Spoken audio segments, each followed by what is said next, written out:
주님께서 여러분과 함께 루카가 전한 거룩한 복음입니다.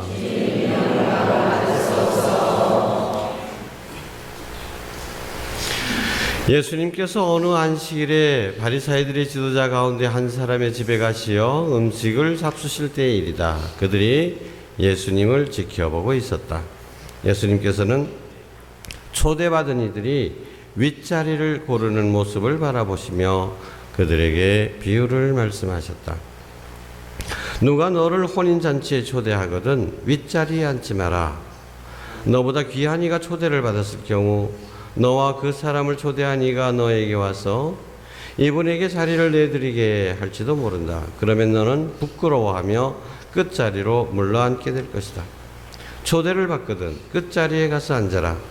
그러면 너를 초대한 이가 너에게 와서 여보게 더 앞자리로 올라앉게 할 것이다.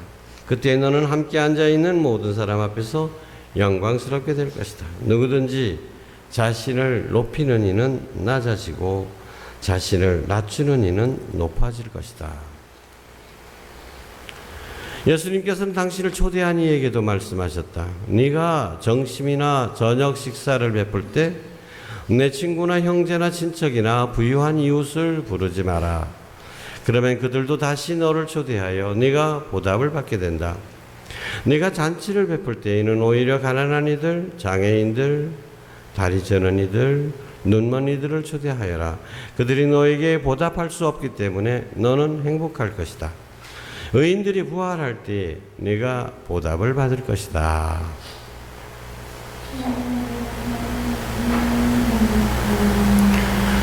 주님의 말씀입니다.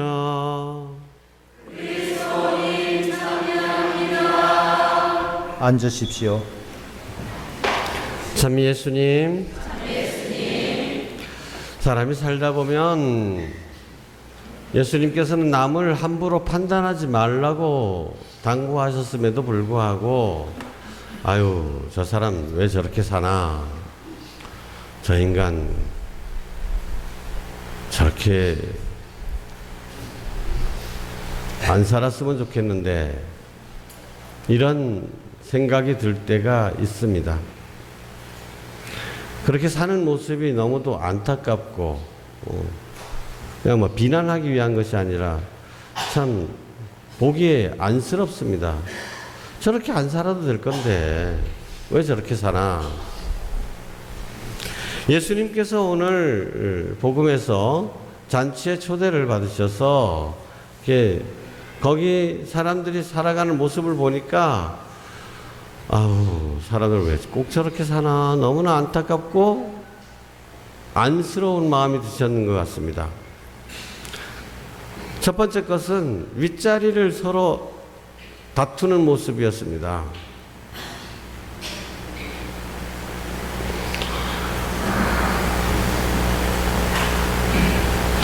지난 주일에 우리는 좁은 문으로 들어가라는 주님의 당부 말씀을 들었습니다.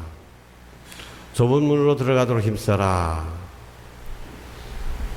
근데 좁은 문은 왜 좁은 것이죠? 우리가 너무 뚱뚱하기 때문에 좁은 것입니다. 영적인 다이어트를 한 사람, 욕망을 다 버린 사람한테는 좁은 문이 아니죠. 근데 우리는 잔뜩 짊어지고 있고 그것도 부족해서 양손에 가득 또 잡고 있기 때문에 문이 좁아서 들어가지를 못하는 것입니다. 그러면서 불평은 인생이 왜 이렇게 무거운가? 내 삶의 짐은 왜 이렇게 무거운가? 고단한가? 하고 불평을 하게 되죠. 근데 내 삶을 더욱 고단하게 만드는 것 중에 하나가 남들로부터 인정받고 싶어 하는 욕망입니다.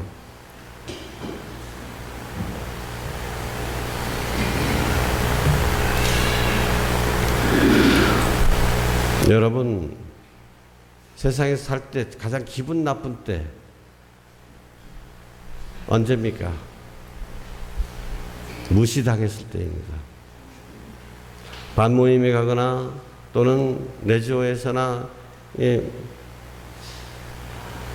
이런 때 누군가 말을 함부로 해가지고 내가 무시당했다고 느껴지면 그 다음부터는 가고 싶지 않습니다. 밤잠을 못 이룹니다. 밥맛이 없습니다.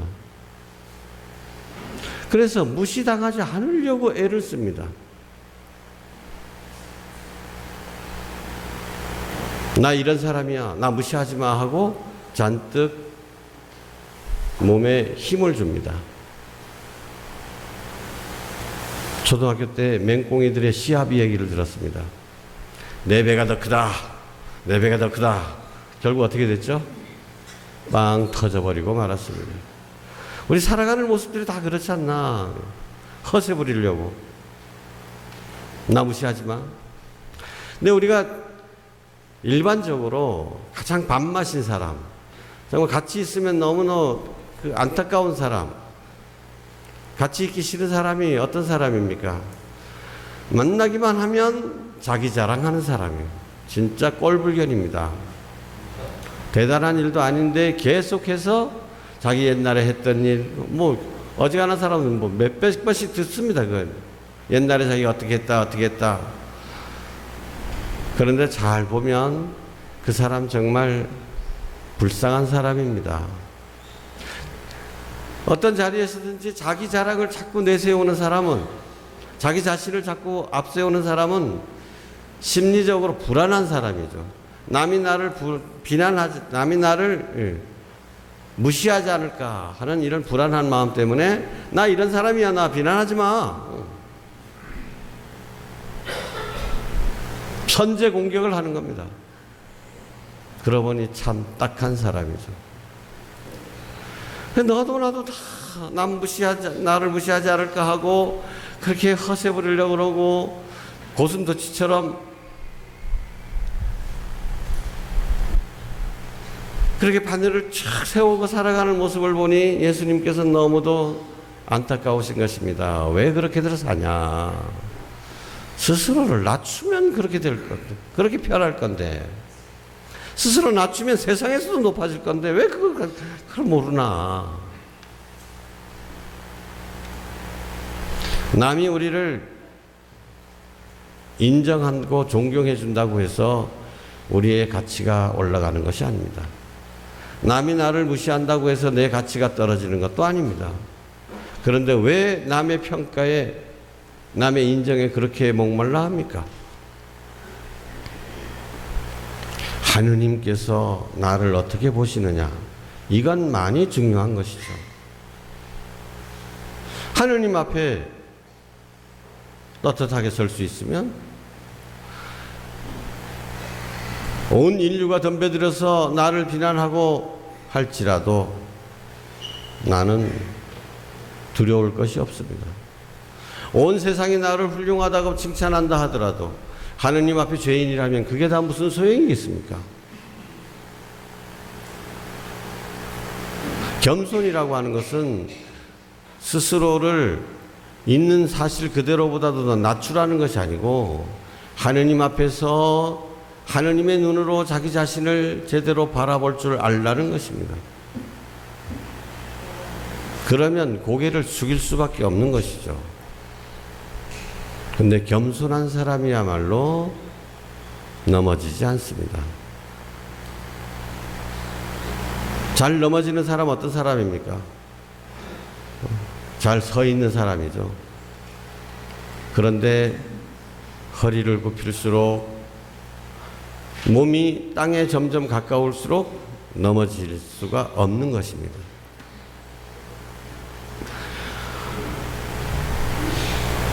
그렇게 사람들에게 너 자신을 맡기지 마라. 사람들이 뭐라고, 사람들로부터 인정받기 위해서 살아가지 마라. 사람들에게 무시당하지 않으려고 살아가지 마라. 사람들이 너의 주인이 된다. 너 자신의 주인공이 되어라.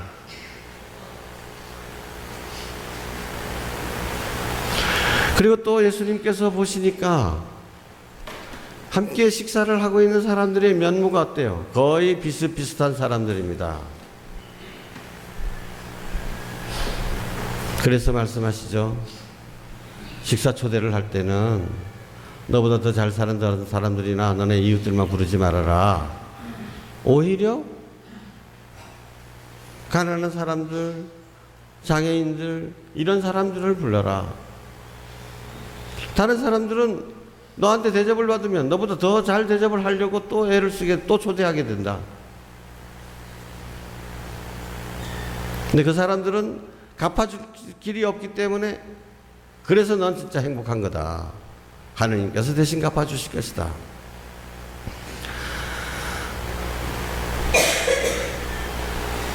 제가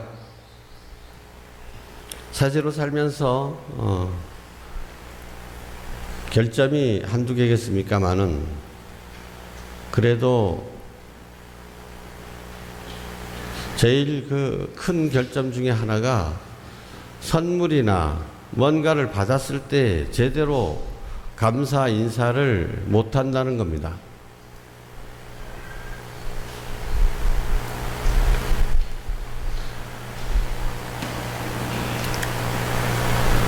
많은 분들이 정말 정성 어린 선물을 많이 보내줍니다. 정말 머리끝에서 발끝까지, 양말부터 빤스에 이르기까지 다 교우 여러분들께서 보내주신 그걸로 살아가는 사람입니다. 근데 그러면 정말 고맙습니다. 아이고 이번에 김치 정말 너무너무 맛있게 잘 먹었습니다. 이렇게 인사를 잘 해야 될 텐데 그런 인사를 잘 못해. 어떤 때는 먼저 김치 잘 먹었디가? 하면 나 김치 이 사람이 보내준 거였네. 아이고 뜨끔할 때가 많습니다. 근데 어떤 신부님이 쓴 글을 보니까 농촌 자그마한 분당 같아요. 어떤 할머니가 참 자신이 뭐 쇠고기 사 먹을 일이 1년에 몇 번 되겠습니까? 그런데 신부님을 위해서 소고기 한 그릇 사서 사직안에 보냈다는 거예요. 그래서 신부님이 바로 전화를 해가지고, 아이고 로사 할머니 덕분에 오늘 너무너무 맛있게 잘 먹었습니다. 앞으로 한 달간은 밥 안 먹어도 배부를 것 같습니다. 이렇게 인사를 하니까 이 할머니의 그 응답이 눈으로 환히 보이더라는 거예요. 정말 너무 기뻐 뛰놀 것 같다고요. 성당에 오는 발걸음이 진짜 날아오는 것 이렇게 느껴지더라는 겁니다. 그렇게 이제 쓴 글을 보면서 신부님이 이렇게 신자들에게 기쁨을 주고 이렇게 할 수 있는 얼마나 좋을까, 이런 생각을 그렇게 부러우면서도 한편으로는 저는 못되게 또 다른 생각을 하게 되는 겁니다. 아이고 내가 그렇게 하면 그 할망은 막 조왕 1년 동안은 행복하겠지만은 주변 다른 할망들한테 얼마나 자랑할 거라. 아이고 내가 영저 쇠고기 한 건 보내지, 난 본당 신부님이 전화 왔냐고 막 고맙대네라. 경험은 듣고 있던 다른 할망들은 어떻겠습니까?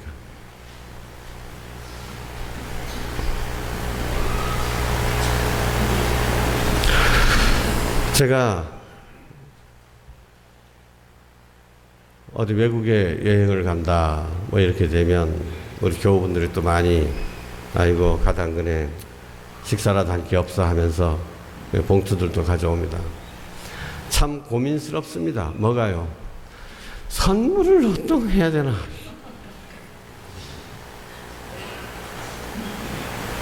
근데 거의 선물을 하지 않습니다. 죄송합니다.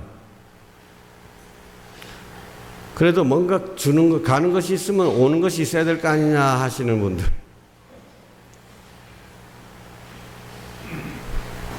저에게 정말 정성 어린 선물을 해주셨는데도 불구하고 고맙다는 인사 한마디 못 들으신 분들 정말로 죄송한데, 근데 제가 그때 또 그런 생각이 드는 거예요. 내가 이렇게 해서 선물을 사갖고 가면 나한테 그 봉투 못 준 사람들은 또 어떨 거냐. 차라리 나한테 해준 사람이 좀 섭섭한 것이 낫지. 아이고 난 시모님한테 못 해줘보나네. 그런 거. 그래서 못 해가지고 상처받는 것보다는 그게 그런 생각인 거죠. 얼마 전에 또 재미있는 일이 있었습니다. 아버님이 돌아가셔서 그래서 많은 교우분들, 뭐 본당 교우들뿐만 아니라 뭐 이제 그 전 교구에서 많이들 오셔가지고 위로해 주시고 기도해 주시고 그러는데, 형제들 보니까 이게 부주는 이게 빚이라는 거예요. 빚 갚아야 된다는 거예요. 그래, 맞다. 그럼 나도 갚아야지. 그래서 장례가 끝나고 난 다음에 봉투를 꺼내가지고 아무개 얼마 노트에 적기 시작했습니다. 근데 가만히 보니까 이게 꼴이 말이 아닌 겁니다. 쓰다 보면 어떠합니까? 아이고, 야인, 어떤 게 별로 친하지도 않은데 하영했네 하는 생각도 들고, 또 어떤 때는, 이 새끼가 어떻게 이거밖에 아니지?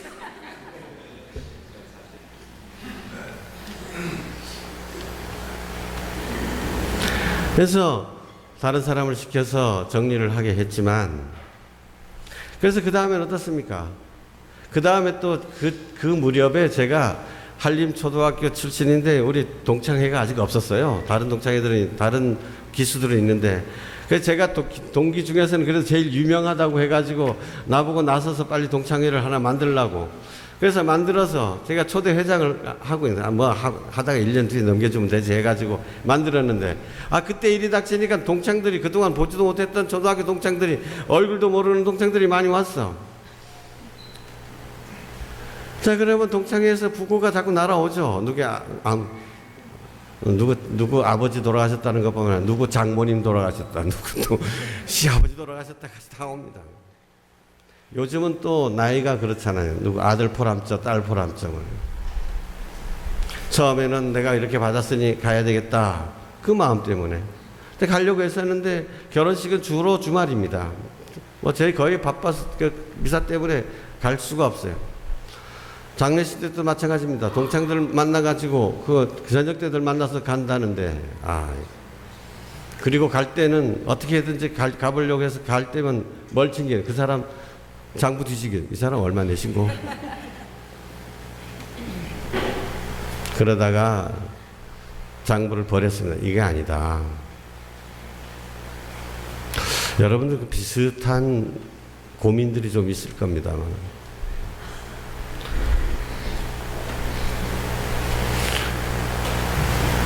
의무로 나도 받았으니까 받은 것은 해야죠. 그러나 요만큼 받았으니까 요만큼만 받으면 되고, 요만큼밖에 못 받았으니까 요만큼만 해주면 된다. 안 받았으니까 안 해도 된다. 이렇게 살아가는 모습을 예수님께서는 보신 거죠. 그러니까 부주하면서도 기쁨이 없는 거예요.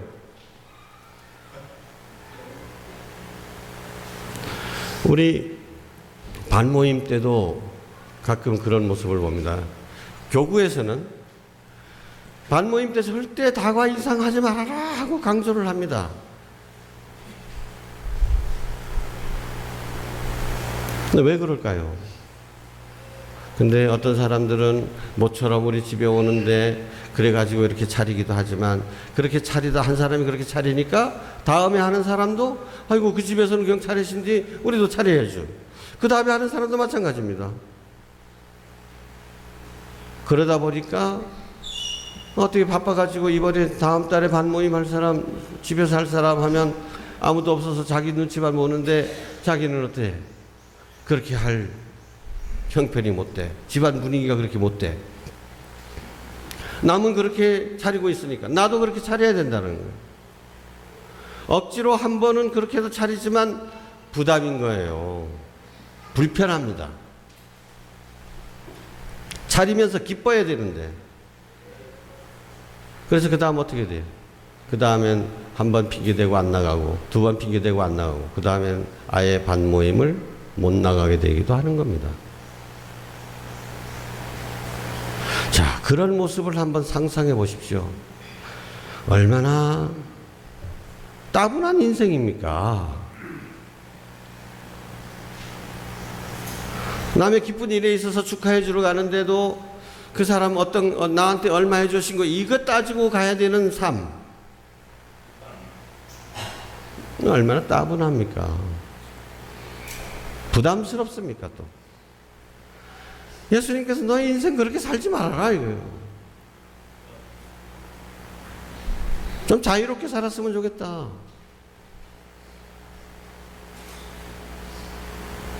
저는 이제 동창들이나 이런 데 안 갑니다.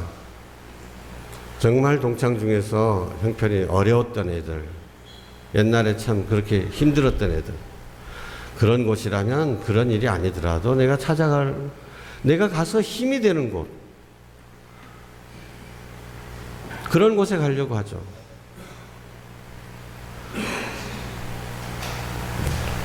이번 추석 때 가까웁니다마는 추석 때 우리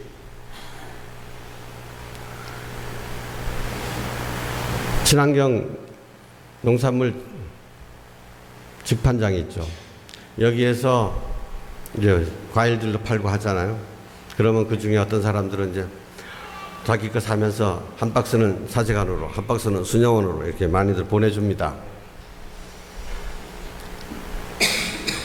그래서 추석이 끝나고 나면 주일임사 때 공개적으로 그렇게 아이고 교우분들 많이 보내주셔서 감사합니다라고 말을 할까 하는 마음도 있지만 한 번도 제가 그런 얘기를 한 적은 없습니다. 왜? 교우분 아이고 나는 못 보내신디. 그런 분이 계실까 봐요. 그래서 저한테 인사 못 받았다고 섭섭하게 생각하지 마십시오. 섭섭해도 좋습니다만은, 섭섭해도 섭섭한 건 섭섭한 거니까. 그래도, 우리 신부님이 안 갚아주니까 하느님이 대신 갚아주시리라 생각하십시오. 그리고 정말 계산적으로 그렇게 살아가는 것. 이렇게 하면 남이 나한테도 어떻게 해줄 것이다. 이렇게 살아가는 것은 예수님의 제자답지 못하다. 돌려받을 생각하지 말고 받은 것만 생각하지 말고 그 이상 자유롭게 베풀어라라는 것입니다. 그럴 때 진짜 기쁨이 있다라는 것입니다. 자, 오늘 주님께서 말씀하신 두 가지. 남보다 높은 자리에 앉으려고, 남에게 인정받으려고 바둥바둥거리며 살지 말아라. 또 돌려받을 생각하면서 서로 주거니 받거니 계산적으로 살지 말아라. 그럴 때 내가 겸손하게 또 내가 사랑으로 살아가면 그때 우리가 정말 하느님 앞에서 자유롭게 될 것이다. 정말 하느님께서는 우리가 당신 앞에서도 떳떳하고 당당하고 자유롭게 살기를 바라고 계십니다. 아멘.